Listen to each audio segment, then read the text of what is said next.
Chapter 5. Children and Taxes. In this chapter, taking advantage of child tax breaks, figuring out taxes, financial aid, and educational expenses, understanding the kid tax system. Raising children involves many decisions and trade-offs. New parents are sometimes surprised at the financial and tax consequences of having kids. I include this chapter so that you can spend more time enjoying the first smile, first step, first word, and first high five, and save on your taxes. Raising kids. Although kids can cost a bunch of money, the expenses, or the thousands of diaper changes during the infant years, rarely deter people from wanting a family. And for good reason. Kids are wonderful, at least most of the time. They're the future. If you don't have kids, who do you think is going to fund your Social Security and Medicare benefits during your retirement years? Raising a family can be the financial equivalent of doing a triathlon. It can stretch and break the budgets of even those who consider themselves financially well off and on top of things. Taxes are an important factor in a number of kid-related issues. These sections include my take on some of the important tax issues that you may confront before conception and during the many years you're raising a child. Getting Junior a Social Security number. In order to claim tax benefits relating to your newborn, you need to get them a Social Security number. You also need a Social Security number for your child whenever you want to establish investment accounts in the child's name, although you may not want to after you understand the drawbacks of doing so, which I discuss later in this chapter. The IRS requires a Social Security number because people were inventing children, telling the IRS they'd just had twins when the closest they actually came to becoming parents was babysitting their best friend's kid one evening.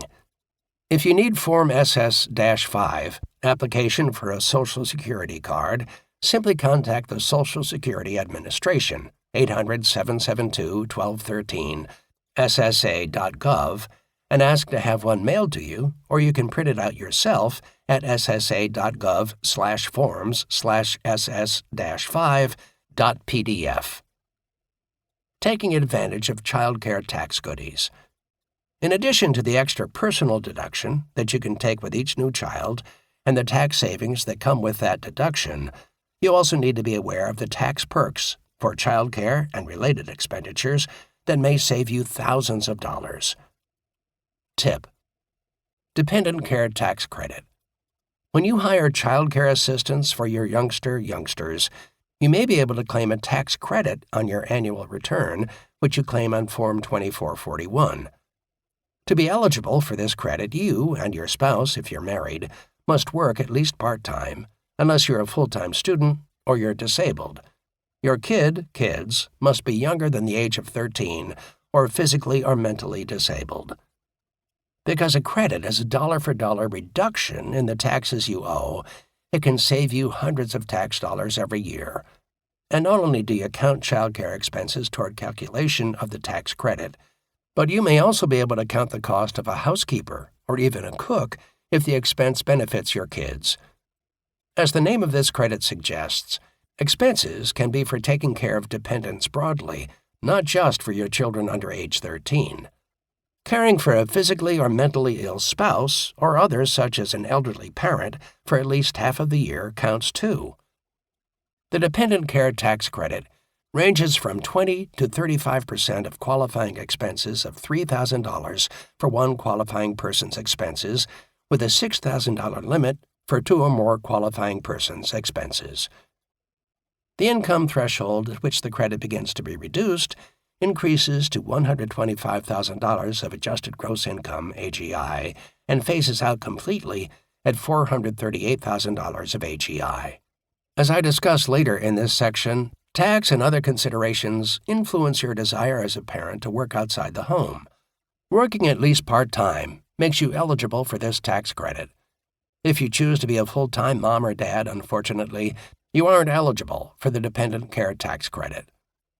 If your employer offers a dependent care assistance plan, discussed in the following section, you may be able to reduce your taxes by taking advantage of that benefit rather than the dependent care tax credit. Your tax credit is reduced or eliminated whenever you use your employer's dependent care plan spending account. Dependent care spending accounts. Increasing numbers of employers offer flexible benefit or spending plans that enable you to choose from among a number of different benefits, such as health, life, and disability insurance, vacation days, and dependent care expenses. You can put away money from your paycheck to pay for child care expenses on a pre-tax basis. Doing so saves you from paying federal, state, and even Social Security taxes on that money.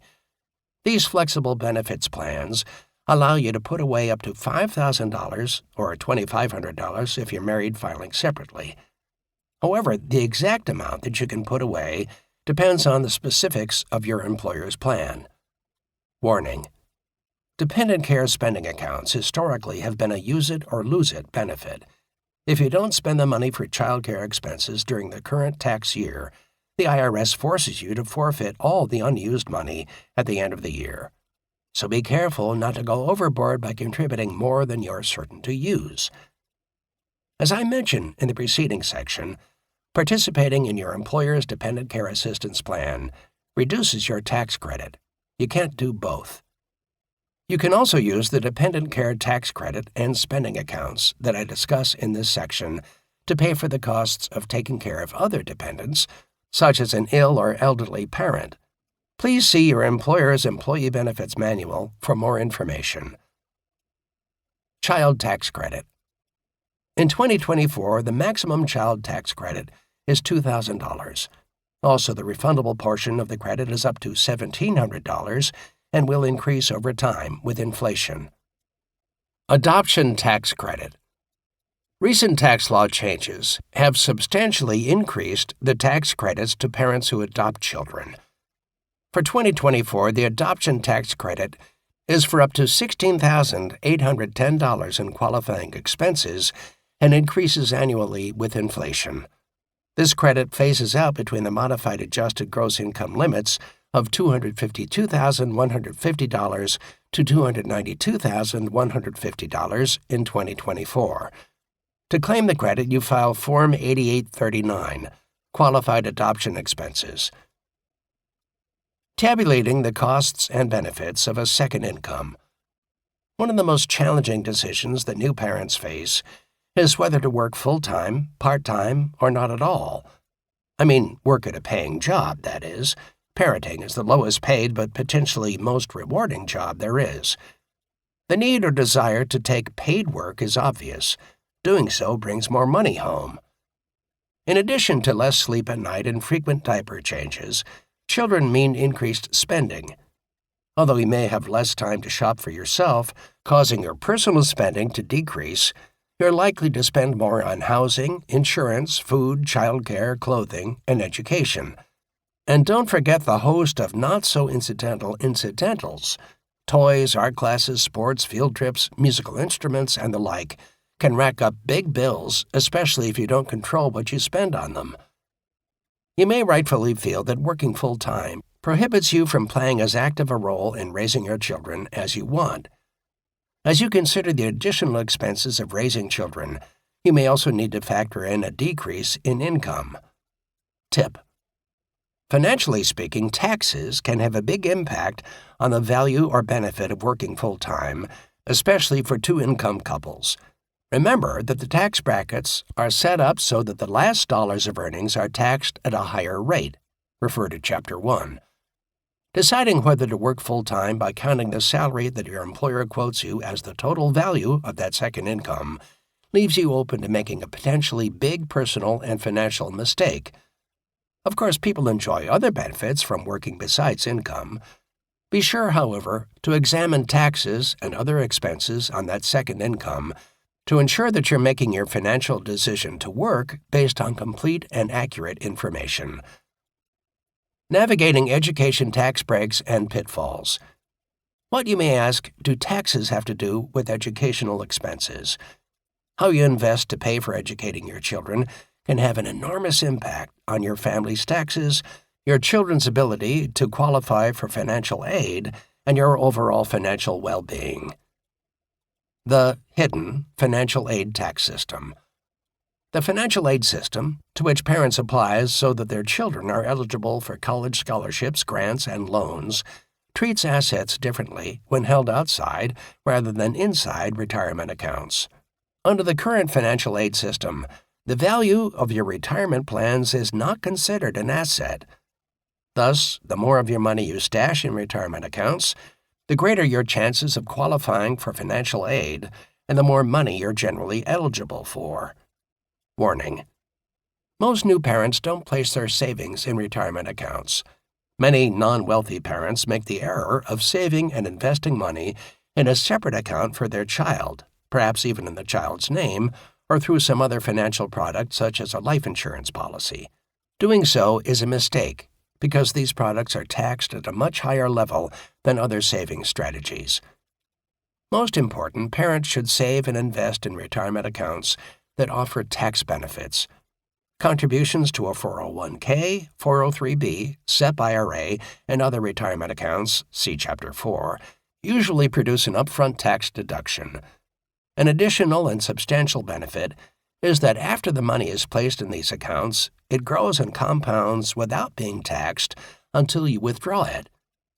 Therefore, foregoing contributions to your retirement savings plans so you can save money in a taxable account for junior's college fund doesn't make sense. When you do, you pay higher taxes both on your current income and on the interest and growth of this money. In addition to paying higher taxes, money that you save outside retirement accounts, including money in the child's name, is counted as an asset and leads colleges to charge you higher prices. In other words, reduces your child's eligibility for financial aid. Thus, you're expected to contribute more, pay higher prices, for your child's educational expenses. Note: as I discuss later in the chapter, if you're affluent enough that you expect to pay for your kids' entire educational costs, investing through custodial accounts, education savings accounts, and Section 529 college savings plans can save on taxes. College cost tax deductions. Student loan interest of up to $2,500 annually is deductible on your tax return as an adjustment to income. Thus, anyone who meets the income limitations can claim this deduction as it's not on the list of itemized deductions on Schedule A. To qualify for this full deduction, your modified adjusted gross income, MAGI, can be up to $80,000 for single taxpayers and phases out up to $95,000, and for married couples filing jointly, you can get a full deduction for up to $165,000 MAGI. It phases out up to $195,000. The American Opportunity and Lifetime Learning Credits are discussed later in this chapter. Section 529 plans, state tuition plans. Section 529 plans, named after Internal Revenue Code Section 529, come in two basic varieties: prepaid tuition plans and savings plans. In a prepaid tuition plan, you buy tuition credits at today's cost, and those credits are used when your qualifying student actually attends college.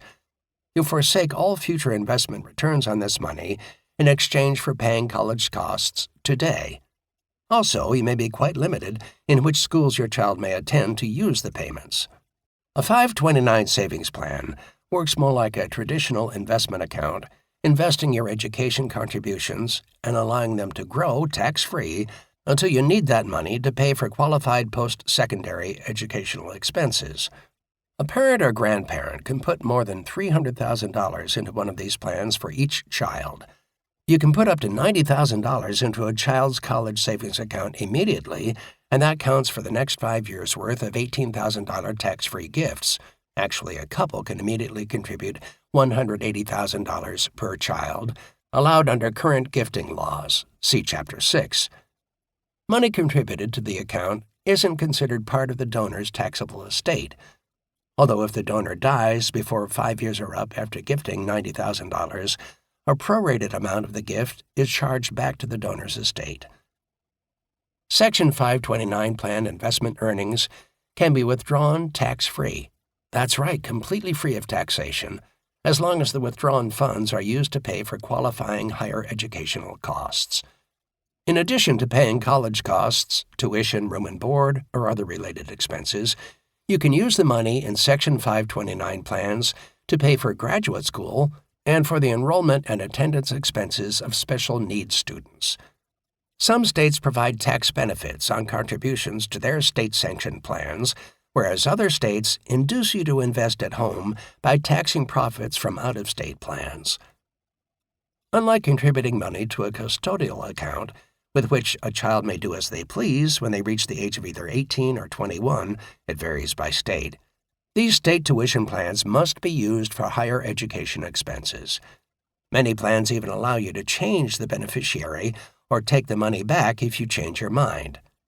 If you do withdraw the money, however, you owe tax on the withdrawn earnings plus a penalty, typically 10%.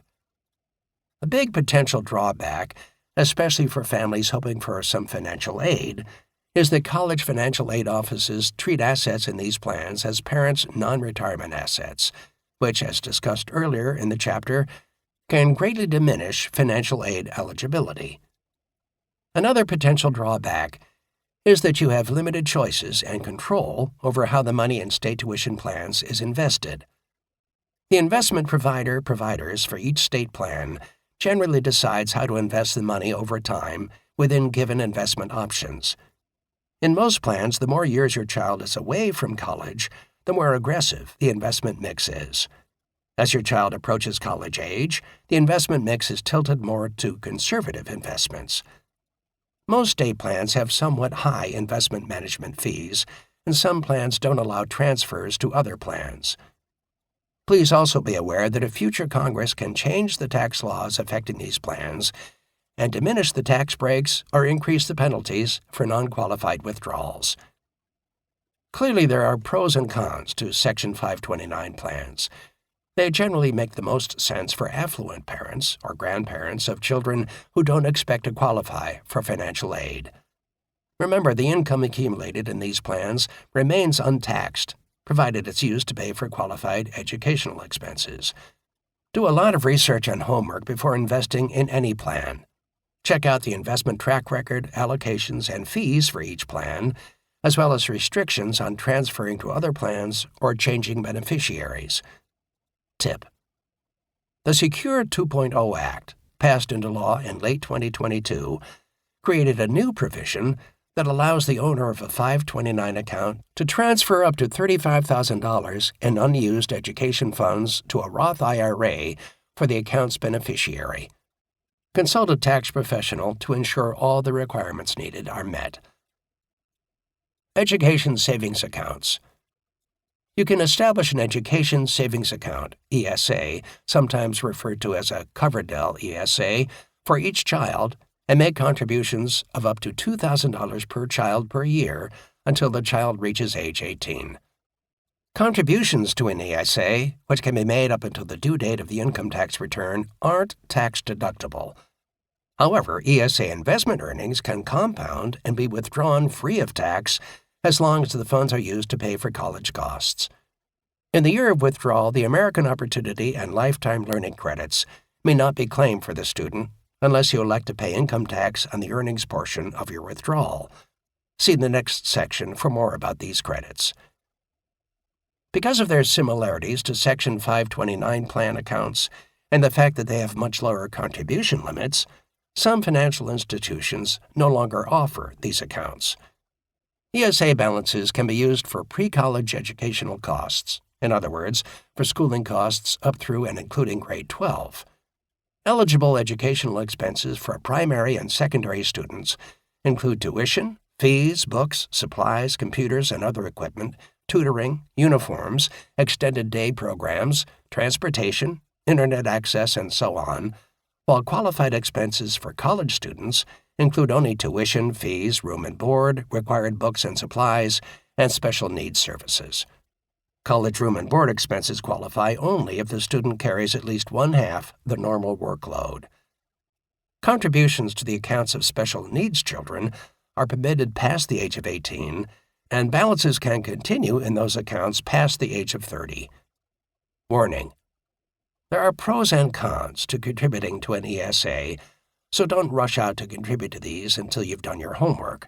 Be aware that college financial aid officers treat these accounts as a parent asset, which reduces aid awards. Contributions to or withdrawals from an ESA can also adversely affect your ability to claim other educational tax benefits, American Opportunity and Lifetime Learning Credits, and to qualify for the tax benefits on these accounts. If you're a high-income earner, you may not be eligible to contribute to an ESA. The full $2,000 per child contribution to an ESA may be made only by couples with AGIs less than $190,000 and single taxpayers with AGIs less than $95,000.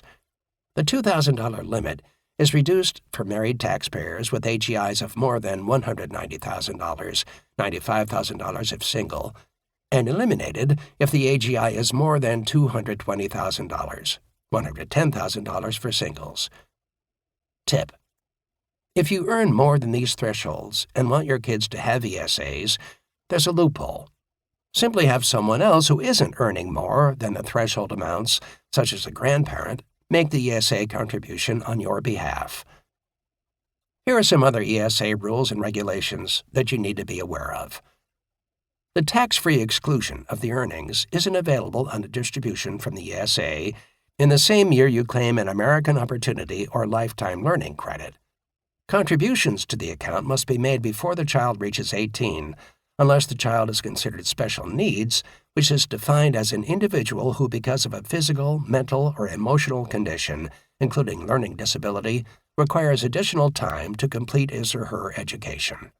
The money in the account can't be used to invest in a life insurance policy. When the beneficiary reaches age 30, any balance must be distributed to the beneficiary, and that person must include any earnings in their income, unless the account holder is considered special needs. However, prior to reaching 30, the beneficiary may transfer or roll over the balance to another beneficiary who is a member of their family. The distribution must be made within 30 days of the beneficiary's 30th birthday or within 30 days of their death. Any part of a distribution that must be included in income because it wasn't used to pay college expenses is subject to a 10% penalty unless the distribution is paid as a result of death or disability, or the amount distributed would have been used for educational expenses except for the fact that your student received a scholarship or some other sort of award. American Opportunity and Lifetime Learning Credits. Tax credits assist some parents with the often high costs of education. I say some because the credits are phased out for higher income earners. These credits phase out for single tax filers with AGIs between $80,000 and $90,000 and married couples filing jointly with AGIs between $160,000 and $180,000. These phase-out ranges annually increase with inflation. The first of the two credits, the American Opportunity Tax Credit, allows up to a $2,500 annual tax credit toward tuition and fees in each of the first 4 years of higher education. This credit is composed of 100% of the first $2,000 of qualified educational expenses you pay for an eligible student and 25% of the next $2,000 in qualified educational expenses.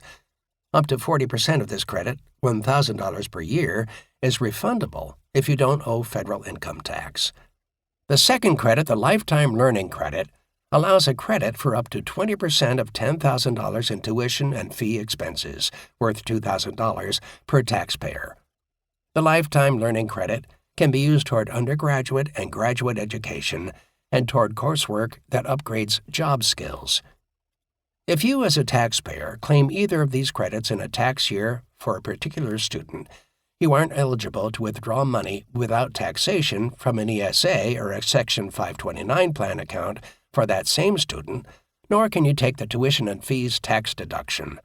Also, you can't take the American Opportunity Credit in the same year that you use the Lifetime Learning Credit for the same student. If you have more than one student who qualifies, though, you may be able to take the American Opportunity Credit for one and the Lifetime Learning Credit for the others. Taxes and paying for college. Socking money away into your tax-sheltered retirement accounts helps you reduce your tax burden and may help your children qualify for more financial aid. However, accessing retirement accounts before age 59 and a half incurs tax penalties.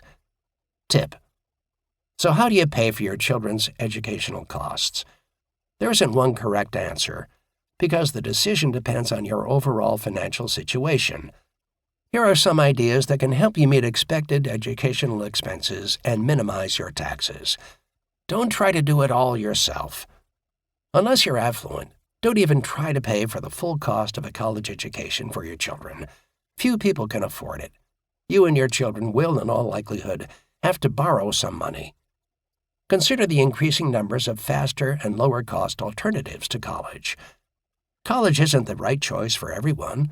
For starters, the high price can make a traditional four-year college education prohibitively expensive for many families. Also, college simply isn't the only pathway to a rewarding career. Not only are there plenty of well-paying jobs that don't require a four-year degree, but lower-cost alternatives to the four-year degree are also growing fast. It pays to investigate the alternatives and consider all of your child's options before making an informed choice. You can potentially save lots of money and find a great fit that's better for your child and your personal finances. Some of the programs available today have been around for generations, while others are new and emerging. These include last-mile programs/boot camps, apprenticeships, staffing firms, vocational and trade schools, and college cooperative educational experiences.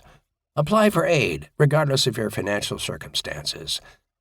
A number of loan programs, such as unsubsidized Stafford loans and parent loans for undergraduate students, PLUS, are available even if your family isn't deemed financially needy.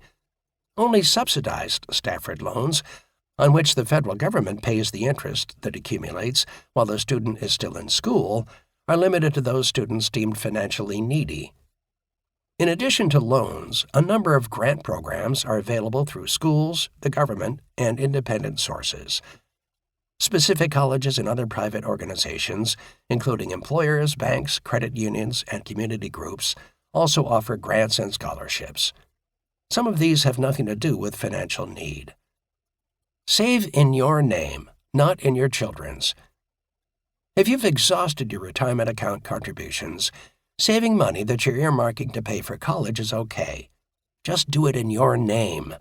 If your children's grandparents want to make a gift of money to them for college expenses, keep the money in your name. Otherwise, have the grandparents keep the money until the kids are ready to enter college. Get your kids to work.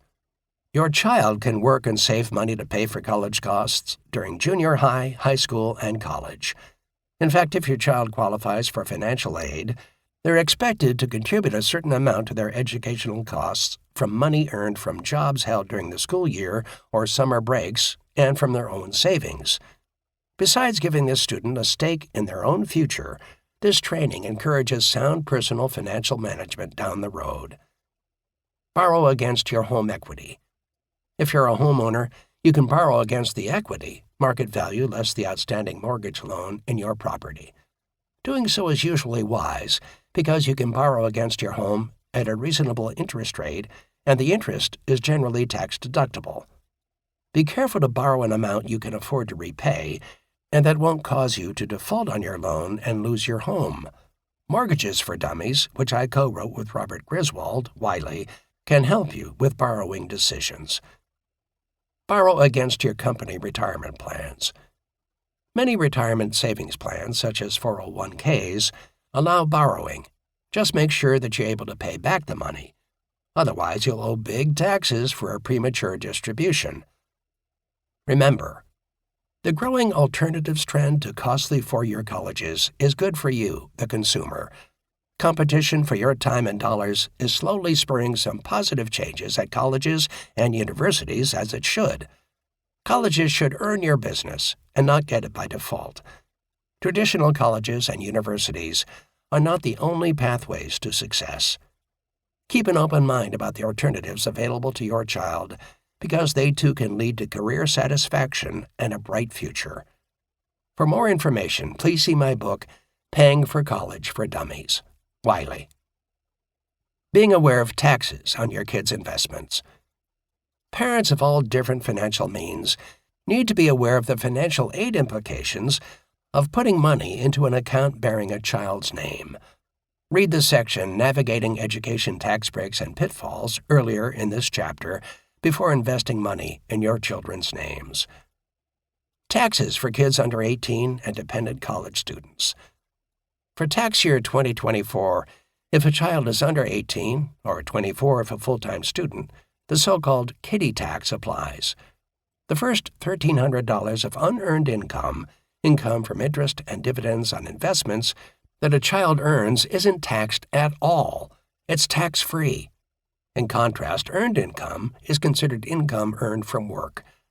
The next $1,300 of unearned income for this age set is taxed at the child's tax rate. Everything higher than $2,600 is taxed at the parent's income tax rate.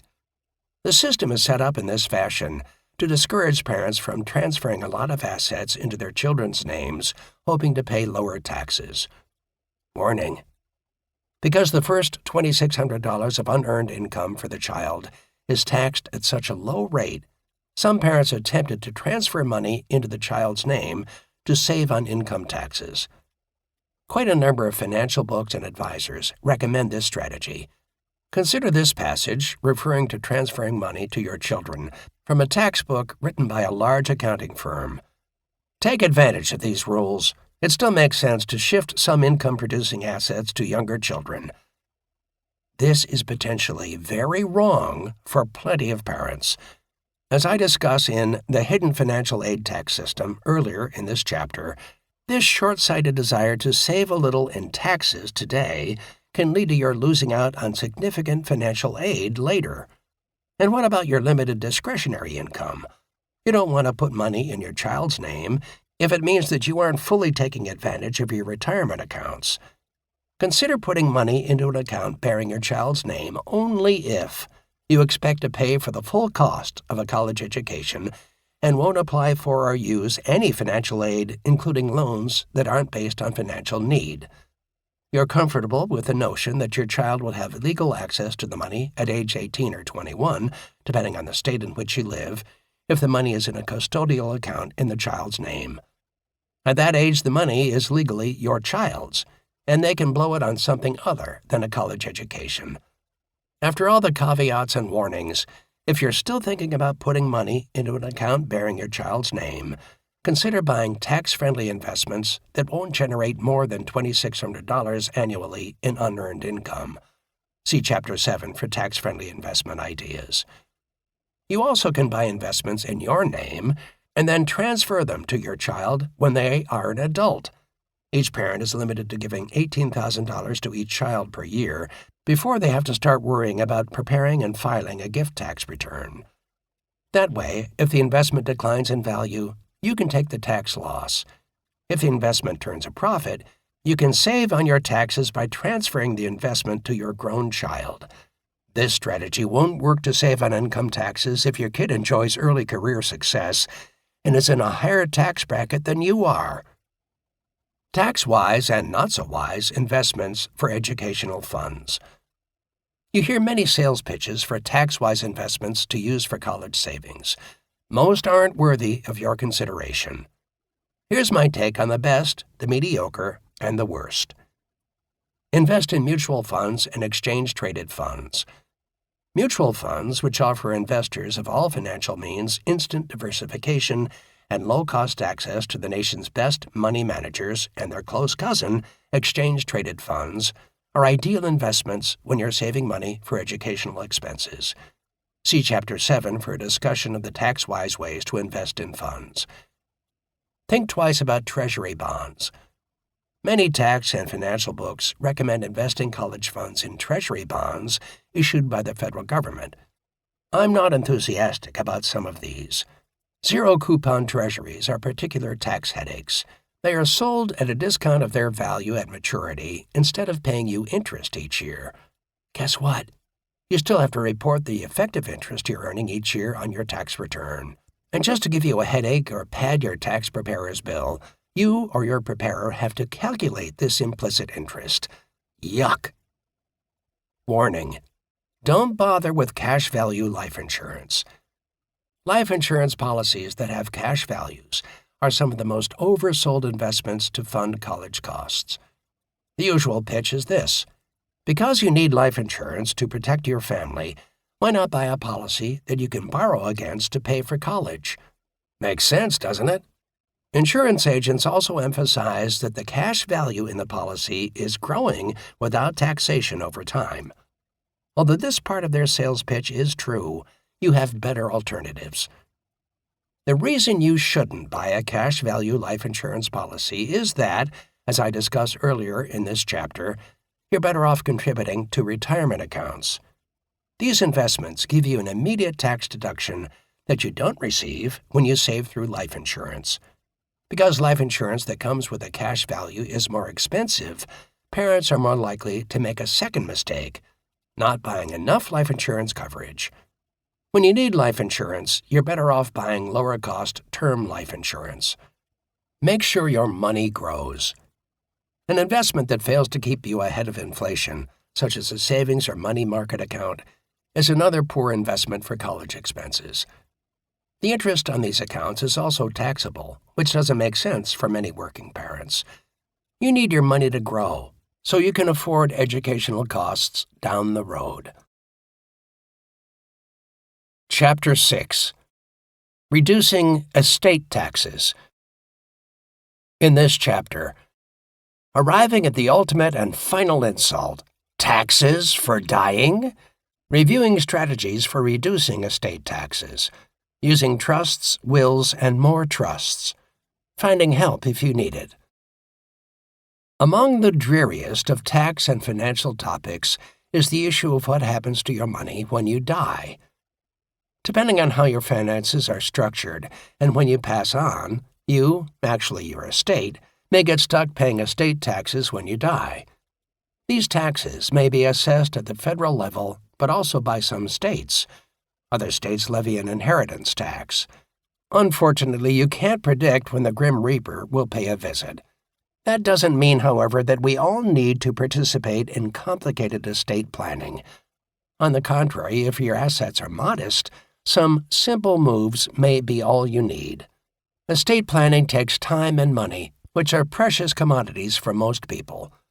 Whether spending your time and money on estate planning is worthwhile depends on your personal and financial circumstances, both now and in the near future. In this chapter, I offer the information you need to figure out whether estate planning is for you and how the decisions you make can impact your tax situation. Figuring whether you may owe estate taxes. With all the warnings about the enormous estate taxes that you may owe upon your death, you may think that owing estate taxes is a common problem. It isn't. But that hasn't stopped some insurance agents, attorneys, and estate planning specialists from using scare tactics to attract prospective clients, often by luring them to free estate planning seminars. What better way to find people with money to invest? Very few folks are subject to federal estate taxes, at least given the current rules. Some states, however, have far lower thresholds at which their estate tax or inheritance tax kicks in. And I must remind you that any and all of these rules can change in the future. Recent decades clearly show that the rules will keep changing and evolving. Understanding the federal estate tax exemption and rate. In tax year 2024, upon death, an individual can pass $13.61 million to beneficiaries without paying federal estate taxes. On the other hand, a couple, if they have their assets, wills, and trusts properly structured, can pass $27.22 million to beneficiaries without paying federal estate taxes. See Establishing a Bypass Trust later in this chapter for more info.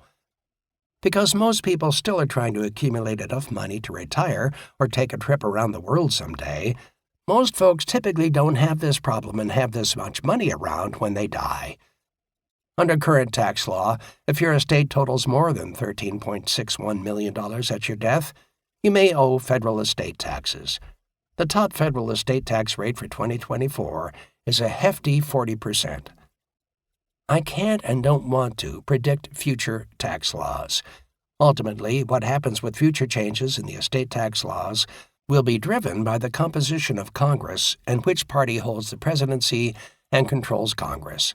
I discuss a variety of estate tax reduction strategies later in this chapter, but first let's talk about estate and inheritance taxes at the state level, and then discuss how the IRS figures your taxable estate. State, estate, and inheritance taxes. States can also levy additional estate levied on the estate and inheritance charged to the recipient taxes. With the elimination in 2005 of the provision that allowed states to share in federal estate taxes collected, more states imposed their own estate or inheritance tax or chose to calculate the tax due to the state on the basis of the share of federal estate taxes they would have received under prior federal law. While the federal estate tax threshold impacts very few people currently, far more people get hit at the state level by state estate and inheritance taxes. A dozen states and the District of Columbia levy estate taxes, while 6 impose inheritance taxes. Maryland holds a unique distinction, as it is the only state to impose both an estate and inheritance tax. See Figure 6-1 in the print and ebook version of this book for a map of state, estate, and inheritance taxes. As you can see from the map, many of the states with their own estate taxes have those taxes kick in at far lower levels of net worth than does the federal estate tax. For example, Oregon has an exemption level of just $1 million, and Massachusetts is just $2 million. And some of the state estate tax rates are quite high. The peak rate of the District of Columbia, Illinois, Minnesota, New York, and Massachusetts is 16%, while Hawaii and Washington State have a 20% peak rate. Numerous states with inheritance taxes have rates that top out well above 10%. Determining your taxable federal estate. Unless you already possess great wealth or die prematurely, whether your assets face estate taxes depends on the amount of your assets that you use up during your retirement. How much of your assets you use up depends on how your assets grow over time and how rapidly you spend money. To calculate the value of your estate upon your death, the IRS totals up your assets and subtracts your liabilities. Assets include your personal property, home and other real estate, savings and investments, such as bank accounts, stocks, bonds, and mutual funds held inside and outside of retirement accounts, and life insurance death benefits, unless properly placed in a trust, as I describe later in this chapter. Your liabilities include any outstanding loans, such as a mortgage, bills owed at the time of your death, legal and other expenses to handle your estate, and funeral expenses. If you're married at the time of your death, all assets that you leave to your spouse are excluded from estate taxes thanks to the unlimited marital deduction, which I discuss later in this chapter. The IRS also deducts any charitable contributions or requests that you dictate in your will from your assets before calculating your taxable estate. Reducing expected estate taxes. Warning: you have your work cut out for you as you try to educate yourself about estate planning. You can find many attorneys and non-attorneys selling estate planning services, and you can encounter many insurance agents hawking life insurance. All are pleased to sell you their services. The good news is that most people don't need to do complicated estate planning with high-cost attorneys. I give you the straight scoop on what, if anything, you need to be concerned with now and at other junctures in your life, and I tell you the conflicts of interest that these experts have in rendering advice. Thanks to all the changes in the tax laws and the thousands of attorneys and tax advisors working to find new ways around paying estate taxes, numerous strategies exist to reduce estate taxes, including taking up residence in a foreign country. I start with the simpler stuff and work toward the more complex. Giving it away. Upon your passing, your money has to go somewhere. By directing some of your money to people and organizations now, you can pass on far more because you'll be saving the portion that would have gone to estate and inheritance taxes, both at the state and federal levels. Plus, while you're alive, you can experience the satisfaction of seeing the good that your money can do.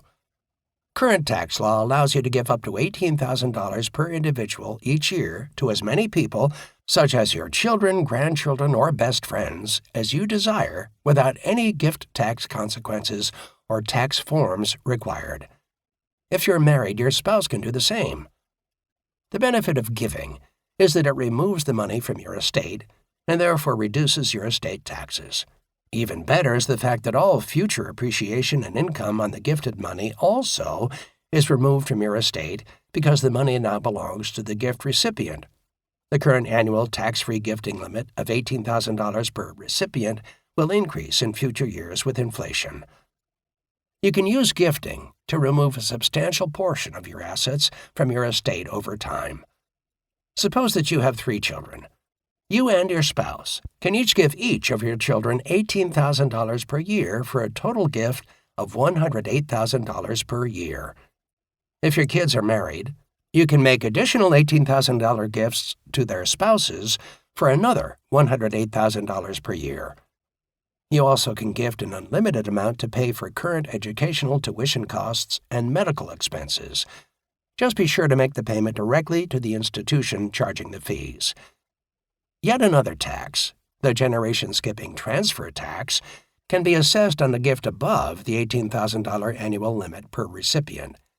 This tax applies if the gift giver is a grandparent making a gift to a grandchild and the grandparent's son or daughter is still alive, or in the case of a gift made to an unrelated individual who is more than 37.5 years younger. Seek the advice of a qualified tax advisor if this tax may apply.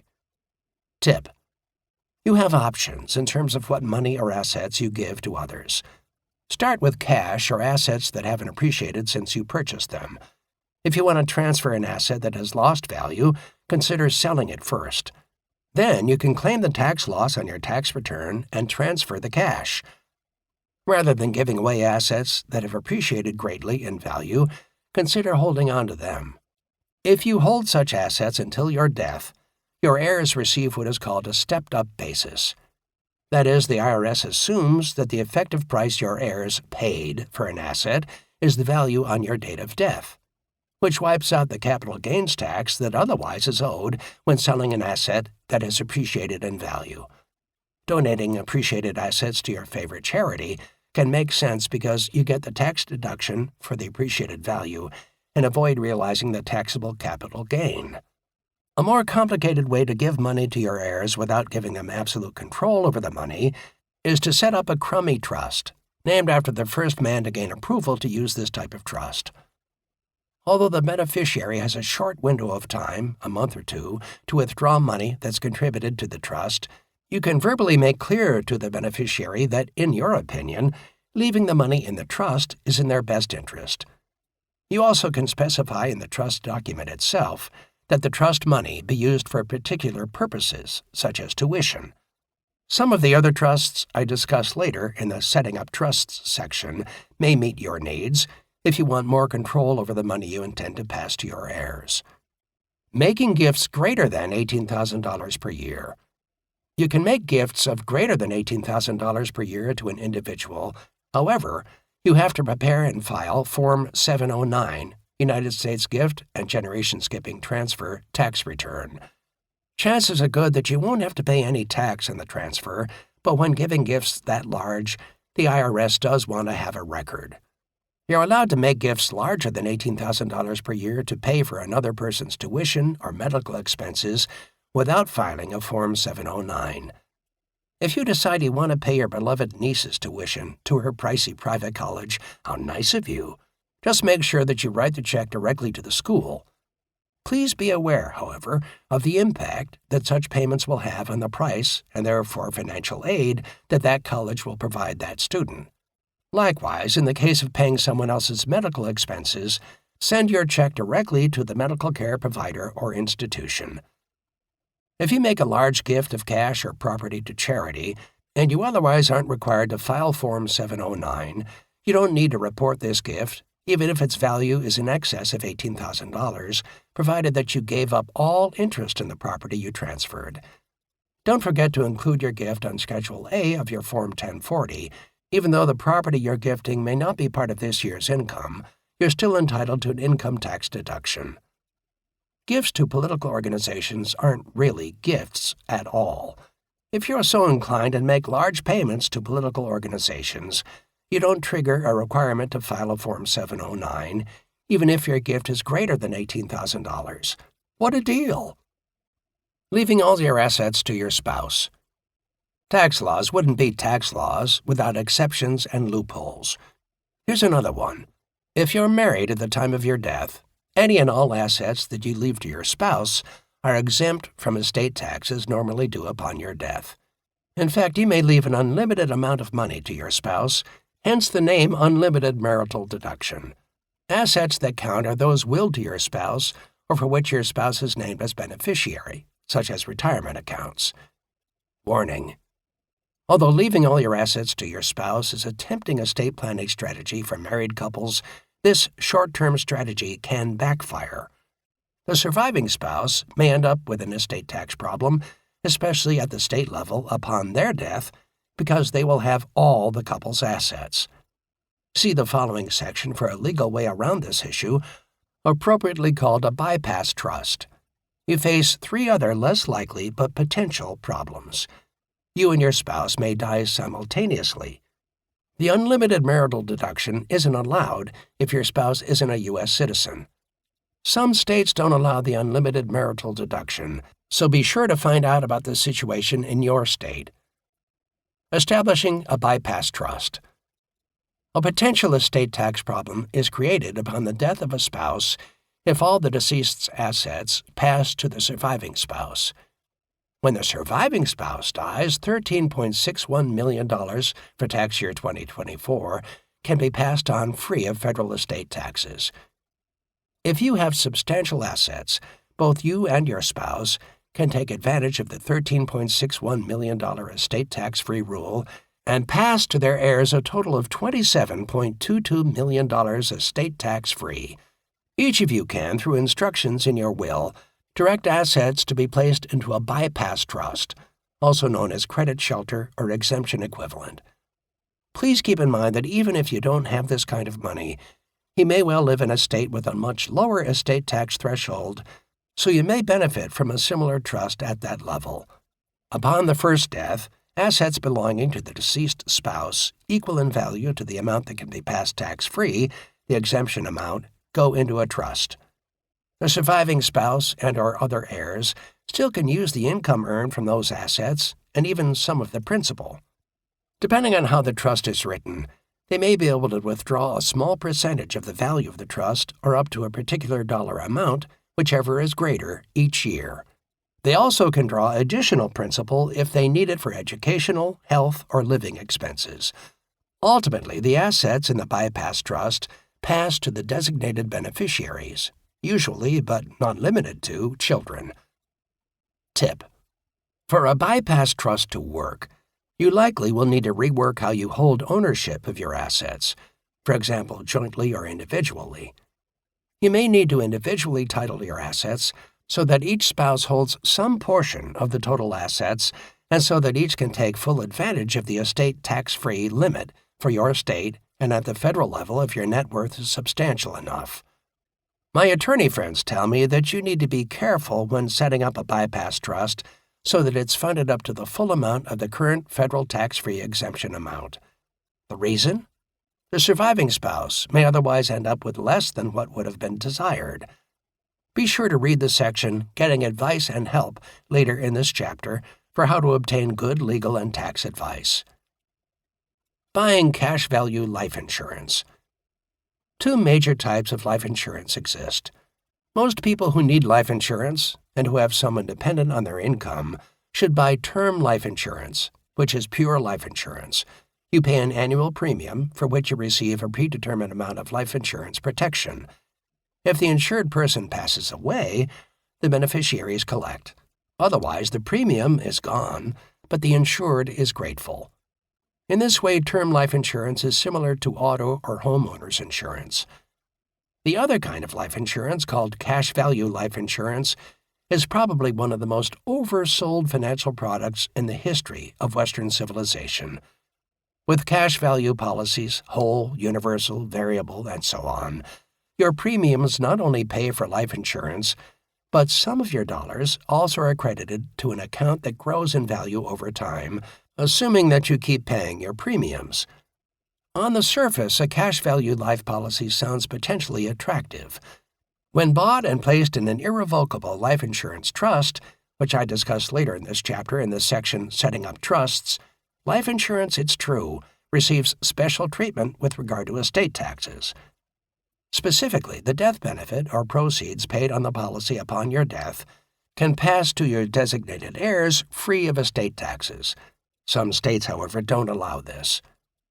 People who sell cash value insurance, that is, insurance salespeople and other life insurance brokers masquerading as estate planning specialists and financial planners, too often advocate life insurance as the best and only way to reduce estate taxes.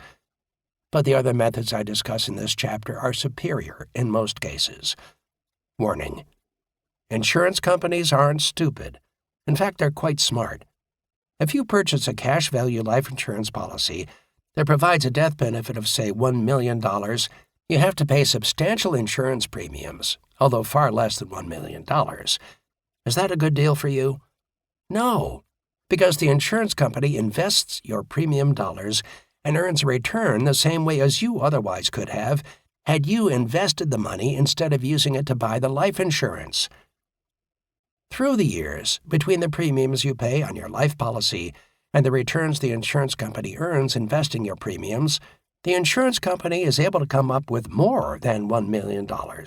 Otherwise, how can it afford to pay out a death benefit of $1 million on your policy? Tip: using life insurance as an estate planning tool may be beneficial if your estate includes assets that you don't want to subject to a forced sale to pay estate taxes, either at the state or federal level after you die. For example, small business owners whose businesses are worth millions may want to consider cash value life insurance under special circumstances. If your estate will lack the other necessary assets to pay expected estate taxes, and you don't want your beneficiaries to be forced to sell the business, you can buy life insurance to pay expected estate taxes.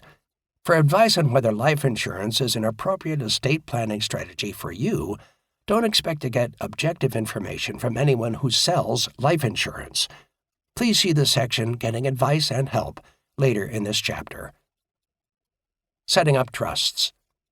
If estate planning hasn't already given you a headache, understanding the different types of trusts can. A trust is a legal device used to pass to someone else the management responsibility and ultimately the ownership of some of your assets. I discussed some trusts, such as bypass, crummy, and life insurance trusts, earlier in this chapter. In this section, I talk about other trusts you may hear about when planning your estate. Living trusts. A living trust effectively transfers assets into a trust. When you use a revocable living trust, you control those assets and can revoke the trust whenever you desire. The advantage of a living trust is that upon your death, assets can pass directly to your beneficiaries without going through probate, the legal process for administering and implementing the directions in a will. Living trusts keep your assets out of probate, but in and of themselves do nothing to help you deal with estate taxes. Living trusts can contain bypass trusts and other estate tax-saving provisions. Property and assets that are owned by joint tenants with a right of survivorship, owned by two or more individuals, with the deceased owner's share passing upon death to the surviving owners, or inside retirement accounts such as IRAs or 401ks that have designated beneficiaries generally pass to heirs without going through probate. Many states also allow a special type of revocable trust for bank accounts called a Totten trust, sometimes also referred to as a payable on death or POD account, which also insulates the bank accounts from probate. Such trusts are established for the benefit of another person, and the money in the trust is paid to that beneficiary upon the account holder's death. Probate can be a lengthy, expensive hassle for your heirs. Attorney probate fees may approach 5% to 7% of the estate's value. In addition, the details of your assets become public record because of probate. Properly drafted and funded, a living trust can save on probate fees and maintain your financial privacy.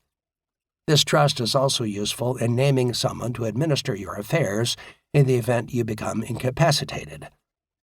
Tip: You can't escape the undertaker or the lawyers. Setting up a trust and transferring property in and out costs money and time. Thus, living trusts are likely to be of greatest value to people who are age 60 and older, are single, and own assets worth more than $100,000 that must pass through probate, including real estate, non-retirement accounts, and businesses. Small estates are often less expensive to probate in some states than the cost and hassle of setting up a living trust. The key is to maintain an independent administration, which is when the probate court trusts the executor to make most of the decisions without the court's supervision. Estate planning from the grave. It goes without saying that not everyone does the right type of estate planning before passing on. Some people die before their time, and others just can't seem to get around to the planning part, even when they're in failing health.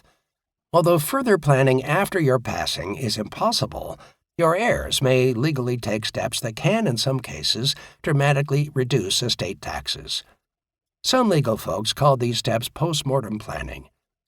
Here's an example of how it works. Suppose that Peter Procrastinator never got around to planning for the distribution of his substantial estate. When he died, all of his estate was to go to his wife. No dummy, his wife hired legal help so that she can disclaim or reject part of Peter's big estate. Why would she do that? Simple, so that part of the estate can immediately go to their children. If she hadn't disclaimed, Peter would have missed out on his state's estate tax exclusion. By disclaiming, she possibly saved her heirs substantially on estate taxes. The person doing the disclaiming in this case, Peter's wife, may not direct to whom the disclaimed assets will go. Peter's will or other legal documents specify who is second in line. Disclaimers are also irrevocable, must be made in writing, and are subject to other IRS rules and regulations. A knowledgeable executor and attorney can help you with disclaiming. Charitable trusts. If you're feeling philanthropic, charitable trusts may be for you. With a charitable remainder trust, you or your designated beneficiary receives income from assets that you donate to a charity. At the time you fund a charitable remainder trust, you'll also be entitled to a current charitable deduction on Schedule A, calculated on a complicated formula that includes reference to life expectancies and the present value of the gift. Although not inexpensive to set up or to administer, a charitable remainder trust makes especially good sense in cases where a person holds an asset that they want to donate that is greatly appreciated in value. By not selling the asset before the donation, a hefty tax on the profit is avoided. In a charitable lead trust, the roles of the charity and beneficiaries are reversed. The charity receives the income from the assets for a set number of years or until you pass away, at which point the assets pass to your beneficiary. You get a current income tax deduction for the value of the expected payments to the charity. Getting advice and help. The number of people who will happily charge you a fee for or sell you some legal advice or insurance far exceeds the number actually qualified to render objective estate planning advice. Attorneys, accountants, financial planners, estate planning specialists, investment companies, insurance agents, and even some nonprofit agencies stand ready to help you figure out how to dispense your wealth. Warning: most of these people and organizations have conflicts of interest and lack the knowledge necessary to do sound estate planning for you. Attorneys are biased toward drafting legal documents and devices that are more complicated than may be needed. Insurance agents and financial planners who work on commission try to sell cash value life insurance. Investment firms and banks encourage you to establish a trust account that requires them to manage the assets in the future. Although the cost of free estate planning seminars is tempting, you get what you pay for. Or worse. For professional advice, you need someone who can look objectively at the big picture. Attorneys and tax advisors who specialize in estate planning are a good starting point. Ask the people you're thinking of hiring whether they sell life insurance or manage money. If they do, they can't possibly be objective and likely aren't sufficiently educated about estate planning given their focus. If you want to do more reading on estate planning, Pick up a copy of Plan Your Estate by attorney Dennis Clifford, Nolo Press. When you have a large estate that may be subject to estate taxes, consulting an attorney or tax advisor who specializes in estate planning may be worth your time and money. Get smarter first and figure out the lingo before you seek and pay for advice. 3. Your investments and taxes. In this part, minimize your income tax bill when investing. Understand how each investment type is taxed. Reap the benefits of investing in tax-efficient funds. Chapter 7. Minimizing your taxes when investing. In this chapter, understanding tax-friendly investment strategies, knowing which tax-favored investments are best, deciding what investments to sell, when, and how, understanding special tax issues with mutual funds and stock options, reducing taxes in non-retirement accounts. When you have money to invest, or you're considering selling investments that you hold outside a retirement account, taxes should be an important factor in your decisions. But tax considerations alone should not dictate how and where you invest your money and when you sell. You also need to weigh issues such as your desire and the necessity to take risks, your personal likes and dislikes, and the number of years you plan to hold on to the investment. Other chapters in this part of the book cover tax matters for investing in real estate or small businesses, investing for your children's future, and protecting your assets from estate taxes. In this chapter, I focus on tax issues relating to investing in mutual funds, exchange-traded funds, stocks, bonds, and other securities. Taming your taxes in non-retirement accounts. When you invest outside of tax-sheltered retirement accounts, the distributions on your money, for example dividends, and realized gains when you sell, are subject to taxation. So the non-retirement account investments that make sense for you depend, at least partly, on your tax situation. Remember, if you have money to invest, or if you're considering selling current investments that you hold, taxes should factor into your decision. But tax considerations alone shouldn't dictate how and where you invest your money. You should also weigh investment choices, your desire and the necessity to take risk, personal likes and dislikes, and the number of years you plan to hold the investment. Knowing what's taxed and when to worry. Interest you receive from bank accounts and corporate bonds is generally taxable. U.S. Treasury bonds pay interest that's state tax-free. Municipal bonds, which state and local governments issue, pay interest that's federal tax-free and also state tax-free to residents in the state where the bond is issued. I discuss bonds in Chapter 8. Taxation on your capital gains, which is the profit, sales minus purchase price on an investment, works under a unique system. Investments held less than 1 year generate short-term capital gains, which are taxed at your normal marginal rate. Profits from investments that you hold longer than 12 months are long-term capital gains. These long-term gains cap at 20%, which is the rate that applies for those in the highest federal income tax brackets. This 20% long-term capital gains tax rate actually kicks in for tax year 2024 at $518,900 of taxable income for single taxpayers and at $583,750 for married couples filing jointly. The long-term capital gains tax rate is just 15% for everyone else, except for single taxpayers with taxable income up to $47,025 and married couples filing jointly with taxable income up to $94,050. For these folks, the long-term capital gains tax rate is 0%. To help pay for the Affordable Care Act, Obamacare, taxpayers with total taxable income above $200,000 single return or $250,000 joint return from any source are also subject to a 3.8% extra tax on the lesser of the following: their net investment income, such as interest, dividends, and capital gains. Net investment income excludes distributions from qualified retirement plans. The amount, if any, by which their modified adjusted gross income, MAGI, exceeds the dollar thresholds. MAGI's adjusted gross income plus any tax-exempt interest income. Devising tax reduction strategies. Use these strategies to reduce the taxes you pay on investments that are exposed to taxation. Make use of retirement accounts and health savings accounts. Most contributions to retirement accounts gain you an immediate tax break, and once they're inside the account, investment returns are sheltered from taxation, generally until withdrawal. Think of these as tax reduction accounts that can help you work toward achieving financial independence. See Chapter 4 for details on using retirement accounts when investing. Similar to retirement accounts are health savings accounts, HSAs.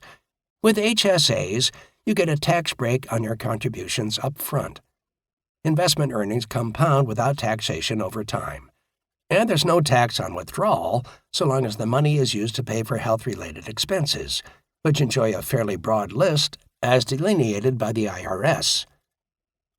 Tip: consider tax-free money market funds and tax-free bond funds. Tax-free investments yield less than comparable investments that produce taxable earnings, but because of the tax differences, the earnings from tax-free investments can end up being greater than what taxable investments leave you with. If you're in a high enough tax bracket, you may find that you come out ahead with tax-free investments. For a proper comparison, subtract what you'll pay in federal and state income taxes from the taxable investment income to see which investment nets you more.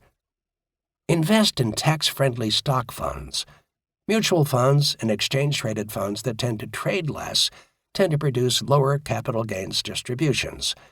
For funds held outside tax-sheltered retirement accounts, this reduced trading effectively increases an investor's total rate of return. Index funds invest in a relatively static portfolio of securities, such as stocks and bonds. They don't attempt to beat the market. Rather, they invest in the securities to mirror or match the performance of an underlying index. Although index funds can't beat the market, the typical actively managed fund usually doesn't either, and index funds have several advantages over actively managed funds. See Chapter 9 to find out more about tax-friendly stock mutual funds, including some non-index funds and exchange-traded funds. Invest in small business and real estate. The growth and value of business and real estate assets isn't taxed until you sell the asset. Even then, with investment real estate, you often can roll over the gain into another property as long as you comply with tax laws. Increases in value in small businesses can qualify for the more favorable longer-term capital gains tax rate and potentially for other tax breaks. However, the current income that small business and real estate assets produce is taxed as ordinary income. Remember, short-term capital gains, investments held 1 year or less, are taxed at your ordinary income tax rate.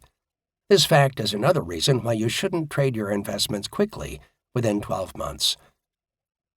Tapping into tax-reducing investment techniques. For investments that you hold inside tax-sheltered retirement accounts, such as IRAs and 401k plans, see Chapter 4, you don't need to worry about taxes. This money isn't generally taxed until you actually withdraw funds from the retirement account.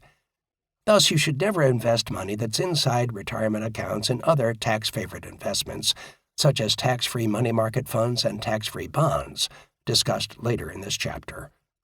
Warning: you're far more likely to make tax-related mistakes investing outside of retirement accounts. Consider the many types of distributions produced by non-retirement account investments that are subject to taxation. Interest. Bank accounts, for example, pay you interest that is fully taxable, generally at both the federal and state levels. Bonds, IOUs, issued by corporations also pay interest that is fully taxable. Bonds issued by the federal government, which are known as Treasury bonds, pay interest that is federally taxable. Dividends. Many companies distribute some of their profits to shareholders of stock, shares of company ownership, as dividends. Lower tax rates apply to stock dividends than ordinary income. See Table 7-1. Capital gains. The profit from the sale of an investment at a price higher than the purchase price is known as a capital gain. Capital gains generally are federally and state taxable. Lower tax rates apply to capital gains for investments held for the long term. See Table 7-1 and the next section. Ordinary income tax brackets top out at 37% versus the top rate of 20% on stock dividends and long-term capital gains. Obamacare added a 3.8% additional tax on investment income on top of the percentages shown in Table 7-1 for higher income earners, single taxpayers with adjusted gross incomes over $200,000, and married couples filing jointly with adjusted gross incomes over $250,000. So the top tax rate on stock dividends and long-term capital gains is actually 23.8%.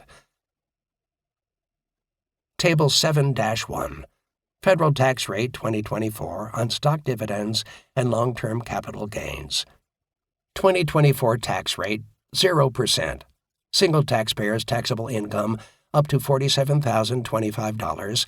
Married couples filing jointly taxable income up to $94,050. 2024 tax rate 15%. Single taxpayers' taxable income $47,025 to $518,900. Married couples filing jointly taxable income $94,050 to $583,750. 2024 tax rate 20%. Single taxpayers' taxable income $518,900 or more. Married couples filing jointly taxable income $583,750 or more. The following sections detail specific strategies for minimizing your taxes and maximizing your after-tax returns, that is, the return you actually get to keep after payment of required taxes. Buy and hold for long-term capital gains. A long-term capital gain, which is the profit, sales proceeds minus purchase price on an investment such as a stock, bond, or mutual fund that you own for more than 12 months, is taxed on a different tax rate schedule. Short-term capital gains, securities held for 1 year or less, are taxed at your ordinary income tax rate. The maximum federal tax rate on long-term capital gains is currently 20% for holding periods of more than 12 months. For investors with an adjusted gross income below $47,025 for singles and $94,050 for married couples filing jointly in tax year 2024, the long-term capital gains tax is 0% for assets held more than 12 months. When investing outside retirement accounts, investors who frequently trade their investments or who invest in mutual funds that do the same should seriously consider these strategies and holdings. With longer-term capital gains being taxed at lower tax rates, trading that produces short-term gains from investments held 12 months or less, which are taxed at higher ordinary income tax rates, penalizes higher bracket investors the most. The sane strategy of buying and holding not only minimizes your taxes, but also reduces trading costs and the likelihood of being whipsawed by fluctuating investment values. Why, you may wonder, is there a set of capital gains tax rates that are different from, lower than, the regular income tax rates presented in Chapter 1? In addition to the possibility that our government wants to make our tax lives more difficult, some logic lies behind the lower long-term capital gains tax rates.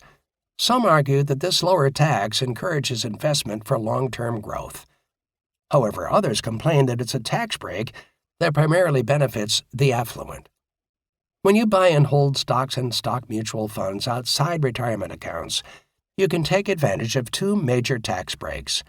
As I discuss in this section, appreciation on investments held more than 12 months and then sold is taxed at the low capital gains tax rate. Stock dividends, not on real estate investment trusts, are also taxed at these same low tax rates. Pay off higher interest debt. Many folks have credit card or other consumer debt, such as auto loans costing 8%, 9%, 10%, or more per year in interest. Paying off this debt with your savings is like putting your money in an investment with a guaranteed tax-free return that's equal to the interest rate you were paying on the debt. For example, if you have credit card debt, outstanding at a 15% interest rate, paying off that loan is the same as putting your money to work in an investment with a guaranteed 15% annual return. Because the interest on consumer debt isn't tax-deductible, you actually need to earn more than 15% on your other investments to net 15% after paying taxes. Remember, still not convinced that paying off consumer debt is a great investment? Consider this. Banks and other lenders charge higher rates of interest for consumer debt than for debt on investments, such as real estate and businesses. Debt for investments is generally available at lower rates of interest and is tax-deductible. Consumer debt is hazardous to your long-term financial health because you're borrowing against your future earnings, and it's more expensive.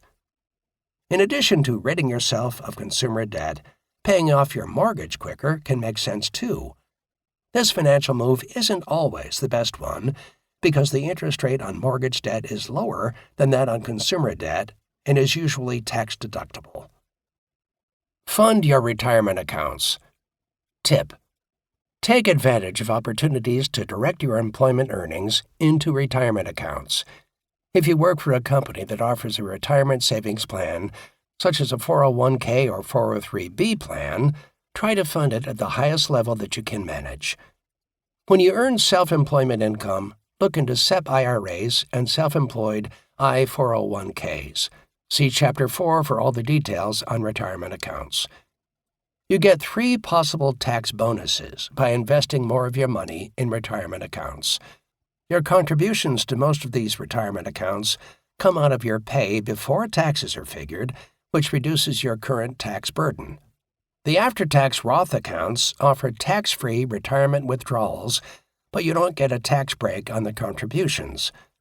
Some employers provide matching contributions, which is free money to you. The earnings on the investments inside the retirement accounts compound without taxation until withdrawal.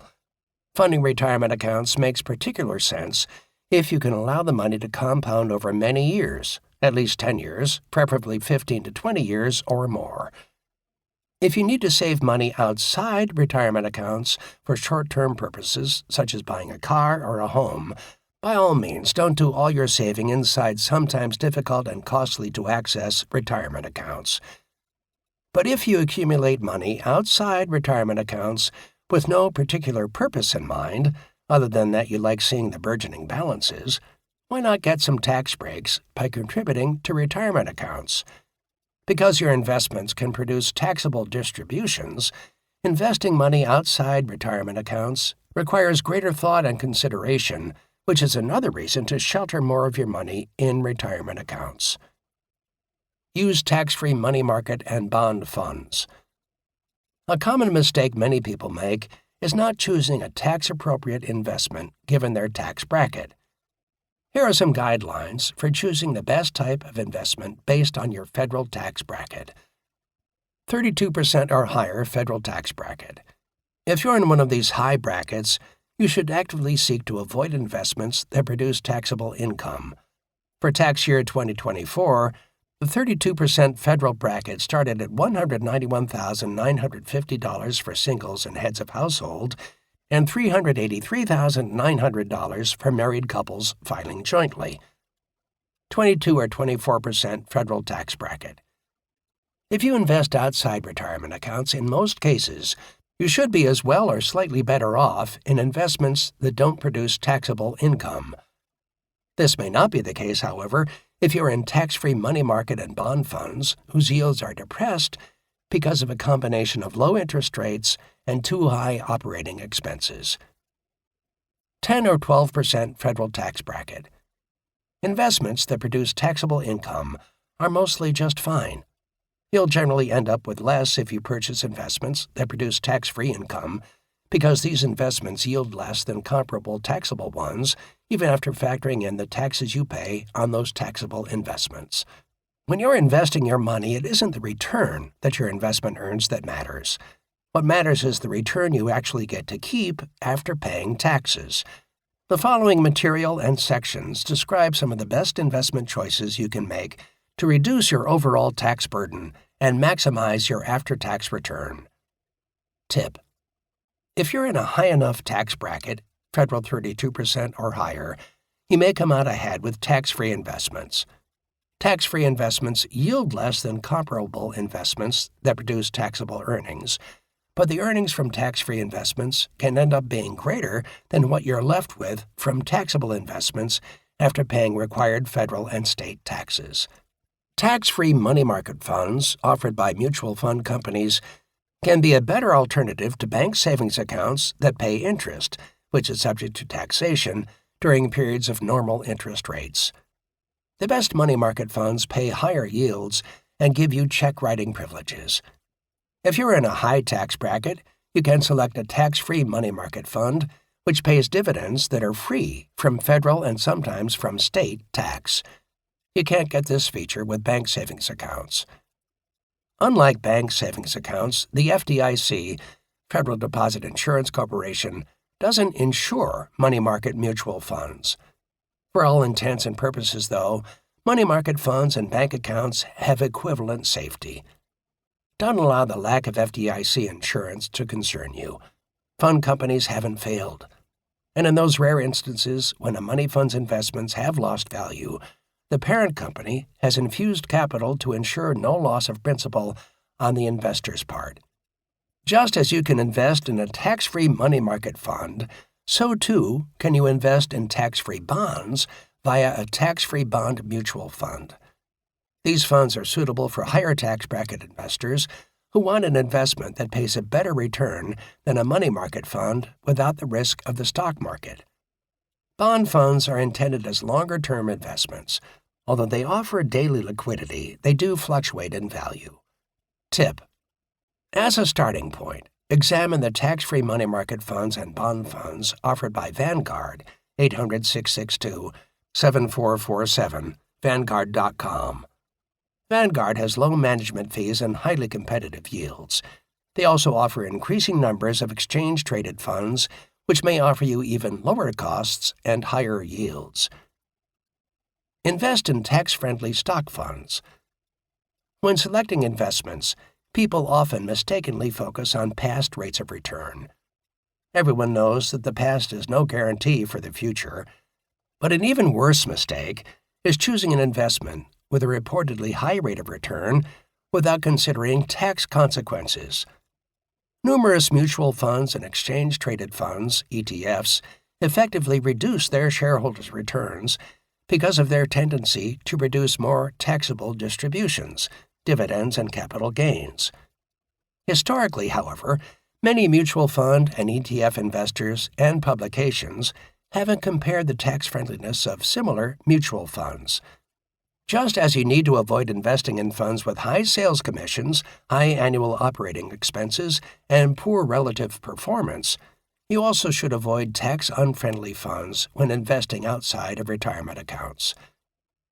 When comparing two similar funds, most people prefer a fund that averages returns of 14% per year instead of a fund earning 12%. But what if the 14% per year fund causes you to pay a lot more in taxes?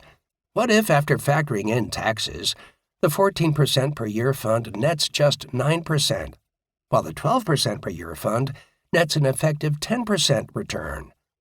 In that case, you'd be unwise to choose a fund solely on the basis of the higher reported rate of return. Greater fund distributions equal more taxes.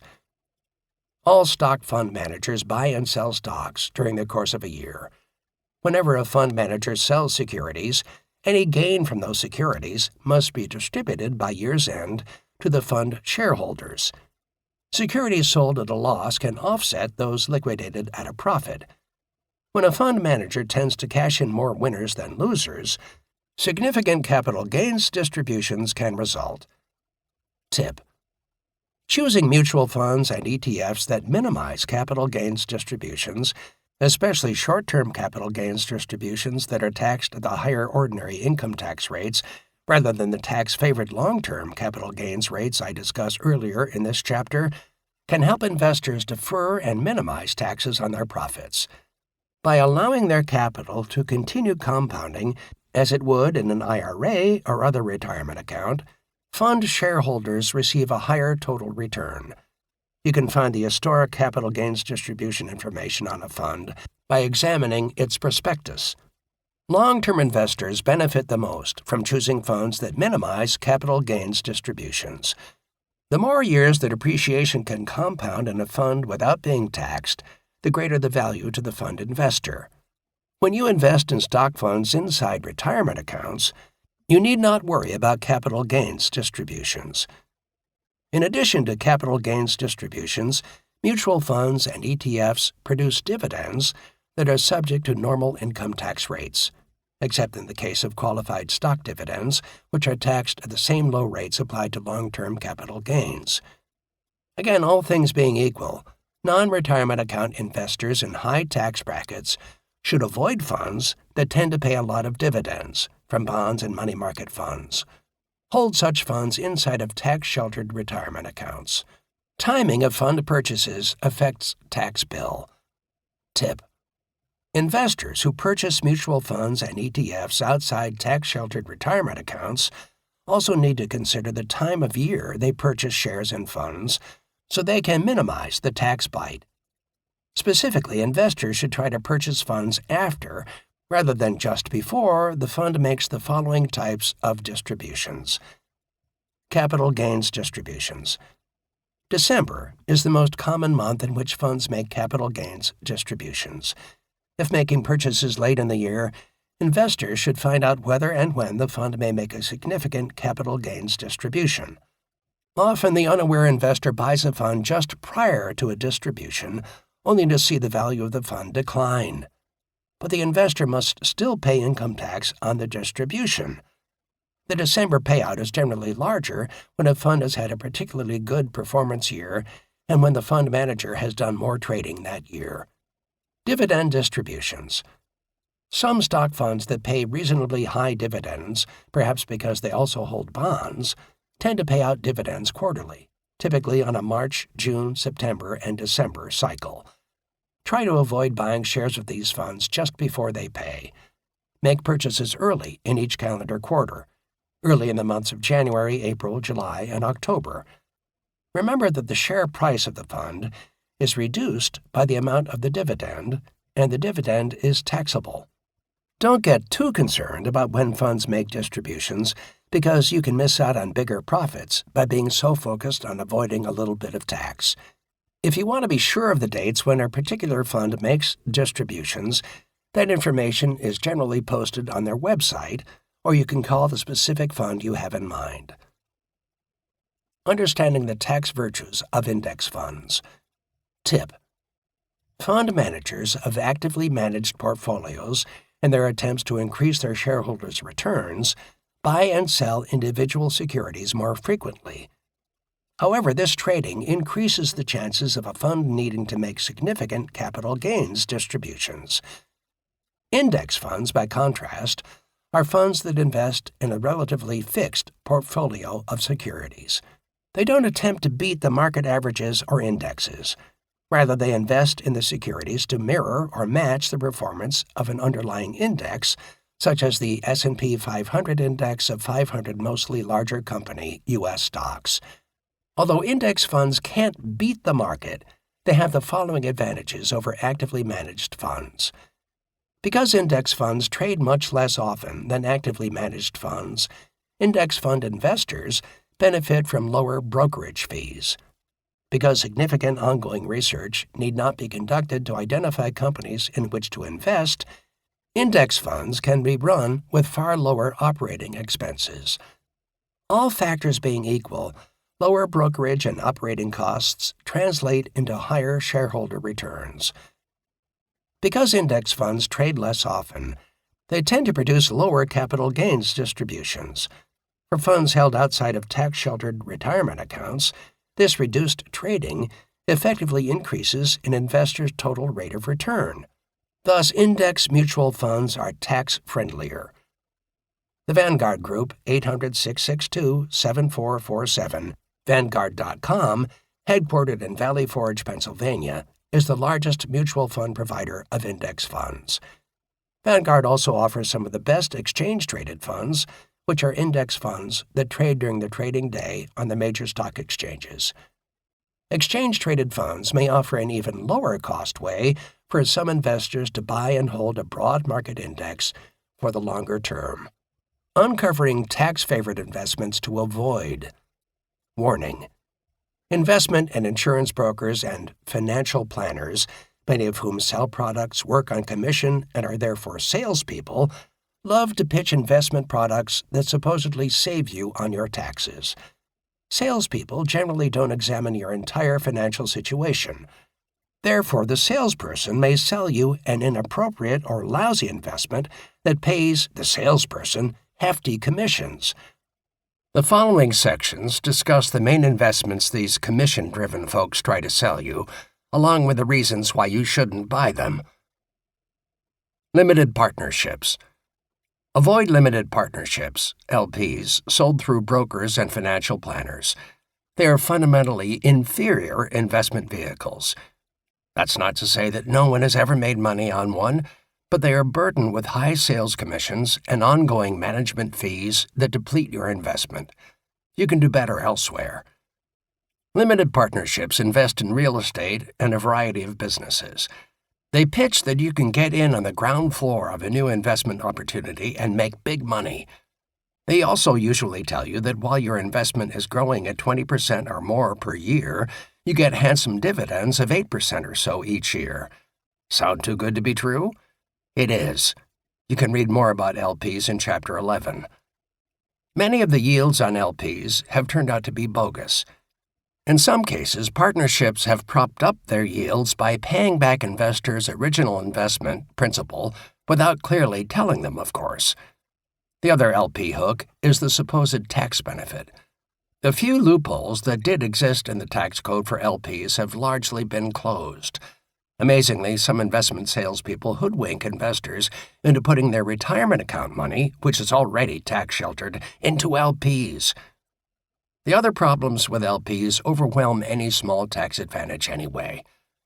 The investment salesperson who sells you this type of investment stands to earn a commission of up to 10% or more, so only 90 cents or less of your dollar actually gets invested. Each year, LPs typically siphon off another few percentage points for management fees and other expenses. Most partnerships have little or no incentive to control costs. In fact, the pressure is to charge more in fees to enrich the managing partners. Unlike with a mutual fund or ETF, which you can sell if it isn't performing, with LPs you can't vote with your dollars. If the partnership is poorly run and expensive, you're stuck. LPs are illiquid.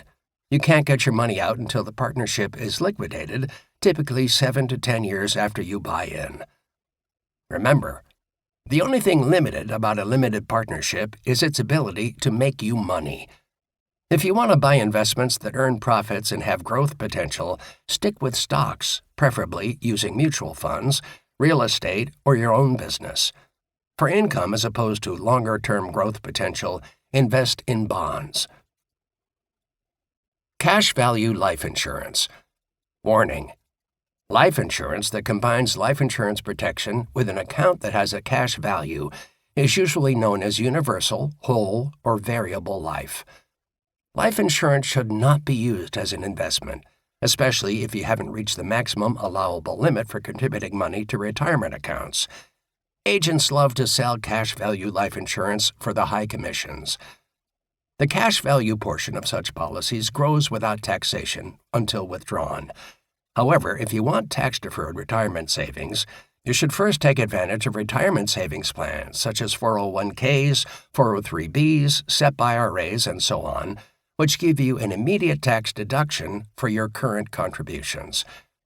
These accounts also allow your investments to grow and compound without taxation until withdrawal. Money paid into a cash value life insurance policy gives you no upfront tax breaks. When you've exhausted contributing to tax-deductible retirement accounts, you may find that a non-deductible IRA, Roth IRA, and other employer-based Roth accounts can provide tax-deferred compounding of your investment dollars. Roth retirement accounts allow for tax-free compounding and tax-free withdrawal of investment earnings, something that cash value life policies don't do. See Chapter 4 for the details on retirement accounts. The only real financial advantage cash value life insurance offers is that with proper planning, the proceeds paid to your beneficiaries can be free of federal estate taxes. You need to have a fairly substantial estate at the time of your death to benefit from this feature. And numerous other more cost-effective measures exist to minimize your estate taxes. See Chapter 6 for more details on estate planning. Analyzing annuities. Annuities are a peculiar type of insurance and investment product, sort of a savings-type account with slightly higher yields that are backed by insurance companies. Warning: insurance agents and financial planners working on commission happily sell annuities to many people with money to invest. The problem is annuities are suitable investments for relatively few people. If annuities do make sense for you, you can buy no-load, commission-free annuities by bypassing salespeople and dealing directly with mutual fund companies. The major selling hook of annuities is the supposed tax savings. Why pay taxes each year on your investment earnings? The agent or financial planner will ask. As in other types of retirement accounts, money that's placed in an annuity compounds without taxation until withdrawal. However, unlike most other types of retirement accounts discussed in Chapter 4, 401ks, 403bs, SEP IRAs, and so on, your contributions to an annuity give no upfront tax deductions. And unlike Roth retirement accounts, you get no tax break upon withdrawal of your investment earnings from an annuity. The only annuity income tax benefit, as with cash value life insurance, is that the earnings compound without taxation until withdrawal. Thus, it makes sense to consider contributing to an annuity only after you fully fund your tax-deductible and Roth retirement accounts. Tip: because annuities carry higher annual expenses due to the insurance that comes with them, they generally make sense only if you have many years to allow the money to compound. So annuities are not appropriate if you're already in or near retirement. Also, the lower tax rate on long-term capital gains and stock dividends, which I discussed earlier in this chapter, makes investing money in annuities relatively less attractive than simply investing in tax-friendly non-retirement account holdings. All earnings on an annuity are taxed upon withdrawal at ordinary income tax rates, whereas with a non-retirement account investment, much of your profits can be deferred into lower-taxed long-term capital gains and lower-taxed stock dividends. Selling decisions. After you've owned a stock, bond, mutual fund, or ETF for a while, you may want to contemplate selling some or all of it. Taxes should factor into the decision when you consider selling investments that you could hold outside tax-sheltered retirement accounts. For investments held inside retirement accounts, taxes aren't an issue because the accounts are sheltered from taxation. Unless you're withdrawing funds from the accounts, see Chapter 4 for the details.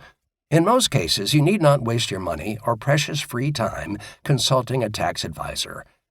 In the sections that follow, I outline issues for you to consider in your selling decisions. Selling selected shares.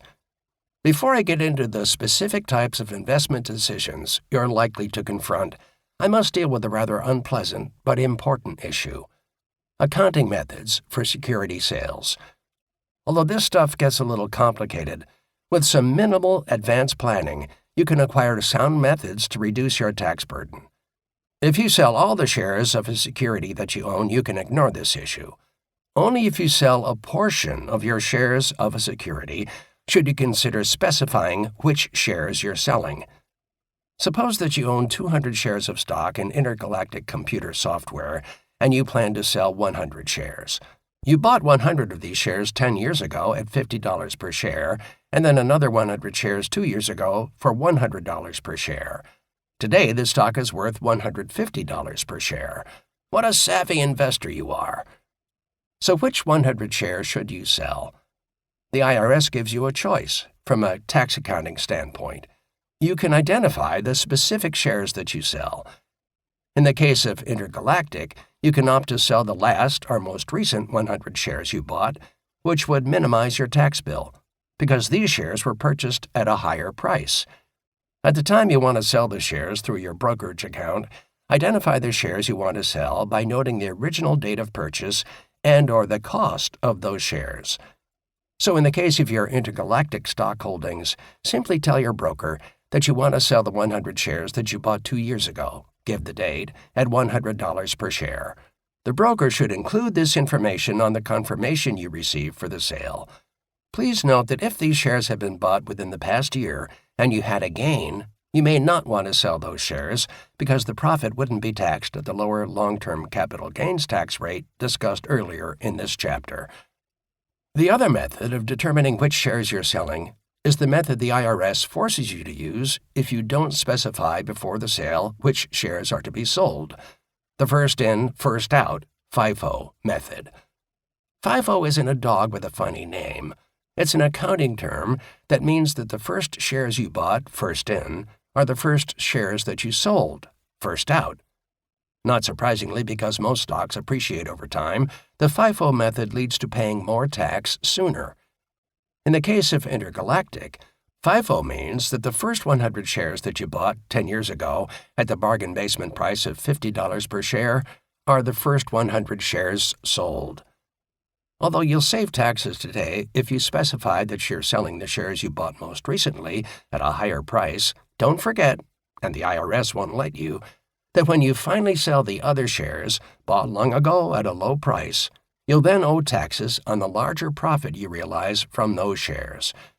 The longer you hold these shares, the greater the likelihood that their value will rise, realizing a larger profit for you, although you end up paying more taxes. Of course, the risk always exists that Congress will raise tax rates in the future, or that your particular tax rate will rise. If you sell some of your investments, keep your life simple by considering selling all your shares of a specific security. That way you don't have to hassle with all this accounting nonsense for tax purposes. Remember, to be able to choose or specify which shares you're selling, you must select them before you sell. If you don't, the IRS says that you must use the FIFO method. You may wonder how the IRS knows whether you specified which shares before you sold them. The IRS doesn't know. But if you're audited, the IRS will ask for proof. Selling securities with large capital gains. Capital gains tax applies when you sell a security at a higher price than you paid for it. As I explained earlier in this chapter, the long-term capital gains rate is lower than the tax rate you pay on ordinary income, such as from employment earnings or interest on bank savings accounts. Odds are the longer you hold securities such as stocks, the greater the capital gains you'll accrue because stocks tend to appreciate over time. Suppose that your parents bought you 1,000 shares of XYZ company stock 10 years ago when it was selling for $10 a share. Today it's selling for $20 per share.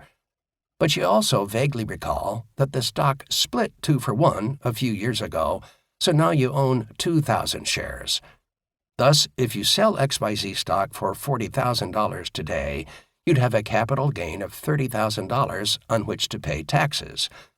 So, why would anyone want to sell? The answer depends on your situation. For example, if you need the money for some other purpose, buying a home, starting a small business, taking some time off to travel, and the stock is your only source of funds, go for it. If you can't do what you want to do without selling, don't let the taxes stand in the way. Even if you pay state and federal taxes totaling some 20 to 25% of the profit, you'll have lots left over. Before you sell, however, do some rough figuring to make sure that you have enough to accomplish what you want. What if you hold a number of stocks? To diversify and meet your other financial goals, all you need to do is prioritize. One approach is to give preference to selling your largest holdings, total market value, that have the smallest capital gains. If some of your securities have profits and some have losses, sell some of each to offset the profits with the losses. Gains and losses on securities held 1 year or less are taxed at your ordinary income tax rates. Warning: don't expect to obtain objective, disinterested tax-wise advice regarding what to do with your current investments from a stockbroker or from most financial planners. If they earn commissions on the products they sell, their bias will be to tell you to sell. Even though some financial planners don't get commissions, they can charge fees on what they manage. When you seek objective help with these sell versus hold decisions, turn to a competent tax or financial advisor who works on an hourly basis. Selling securities at a loss. Perhaps you own some losers in your portfolio. If you want to raise cash for some particular reason, you may consider selling some securities at a loss. Don't hold on to an investment just because its value now is less than what you paid for it. Waiting until its value rises to what you originally paid is a natural but silly human desire. Selling a loser now frees up your money for better investments. Losses can also be used to offset gains, investments sold at a profit. Just remember that long-term losses will offset long-term gains first. Only after you've completely exhausted your long-term gains can you use them against short-term gains, which are taxed at a higher rate. Both short-term and long-term losses can be deducted against ordinary income, subject to limitations.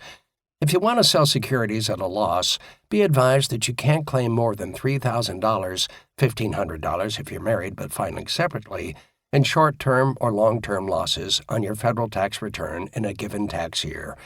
If you sell securities with losses totaling more than $3,000 in a year, the losses must be carried over to future tax years.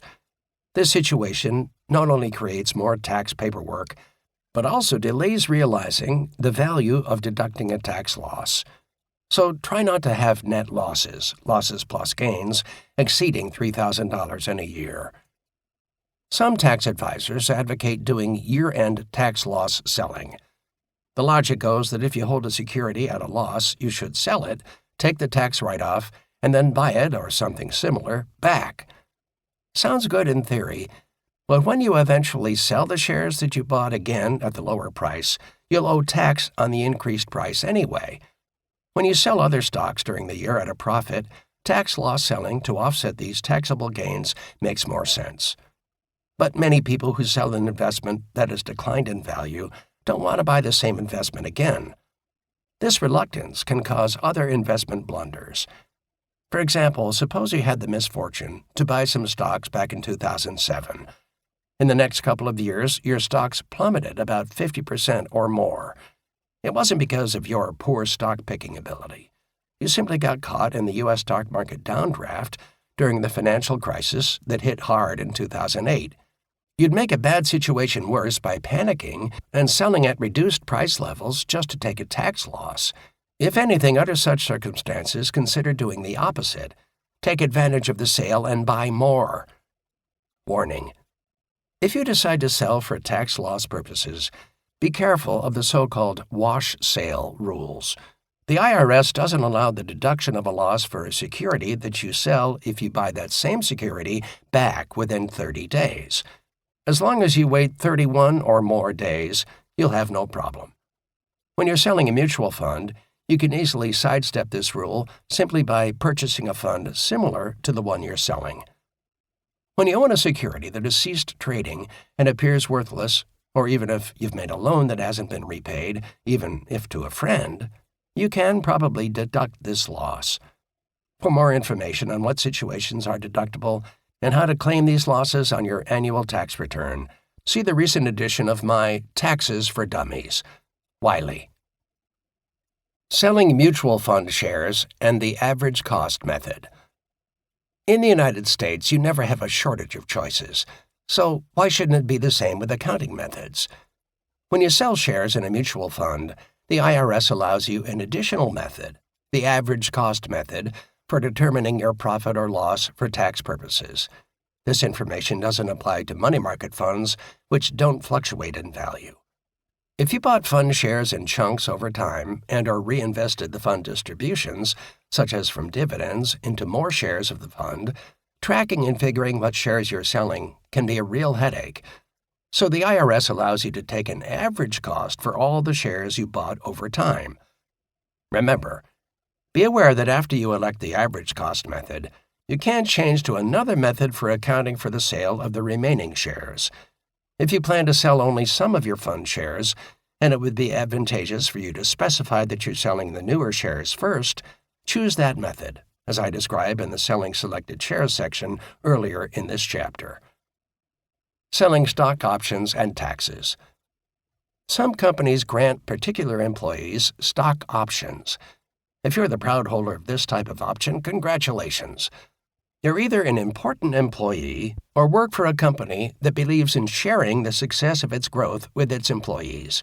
If you have statutory stock options, sometimes known as incentive stock options, you face a number of important decisions that can have significant tax consequences. Basically, stock options grant you the right to buy shares of stock from your employer at a predetermined price. For example, suppose that you take a job with a large discount retailer and the company tells you that after December 31st, 2024, you may exercise the right to purchase 1,000 shares of its stock at $50 per share. In the years ahead, you and other store employees help the company to continue growing and expanding. Suppose the company's stock price eventually rises to $75 per share in the next year. Thus, because your options enable you to buy company stock for $50 per share, and it's now at $75 per share, you have a profit on paper of $25,000, 1,000 shares times $25 profit per share. To realize this profit, you must first exercise your option. Your company benefits department can tell you how. After you are the proud owner of the shares, you can sell them if you want to. However, and this is a big however, if you sell the shares within a year of having exercised the options, or within 2 years after the grant of the option, whichever is later, you will owe ordinary income tax on the profit. If you hold the shares for the required period of time, then you will pay the lowest possible long-term capital gains tax. You may also be subject to the alternative minimum tax, or AMT. See Chapter 1 to find out more about this tax. When you're a high-income earner, holding on to your exercised stock options for more than 12 months so that you qualify for the favorable capital gains tax treatment is normally to your advantage. The risk in waiting to sell is that your profits shrink as and if the stock price drops. Non-statutory stock options are a bit different. Unlike incentive stock options, non-statutory stock options aren't given special tax treatment. With non-statutory stock options, you must pay tax on the options either when you receive them, if you can determine their fair market value, or when you exercise them. You must also pay income tax on the difference between the fair market value of the stock at the time you exercise the option minus the value of the option on which you pay tax. After you exercise the option, the decision on when to sell and the tax consequences is the same as for incentive stock options. If you don't know which type of option your employer offers, ask the benefits department. Warning: if you aren't a high-income earner and waiting to sell offers no tax advantage, selling your shares as the shares become exercisable is usually prudent. When the stock market plunged in the early 2000s, and then again in 2007 to 2009 and 2022, a number of employees, especially in high-tech companies, got clobbered with taxes on non-statutory stock options on stock they'd held onto that then plummeted in value. So the employees ended up being out of a lot of dough in taxes and in some cases holding worthless or near-worthless stock. I should also note that having too much of your wealth tied up in the stock of your employer is risky. Remember that your job is already on the line if the company's success wanes. Selling securities whose costs are unknown. If you sell a security or a fund that you've owned for a long time, or that your parents gave you, you may not know the security's original cost, also known as its cost basis. If you can only find the original account statement that shows the original purchase price and amount. If you can't find that original statement, start by calling the firm through which you purchased the investment. Whether it's a brokerage firm or fund company, it should be able to provide you with copies of old account statements. You may have to pay a small fee for this service. Also, investment firms, particularly fund companies, are required now to track and report cost basis information on investments that you sell through them. This requirement took effect for stocks in 2011, for mutual funds in 2012, and for bonds, options, and commodities in 2014.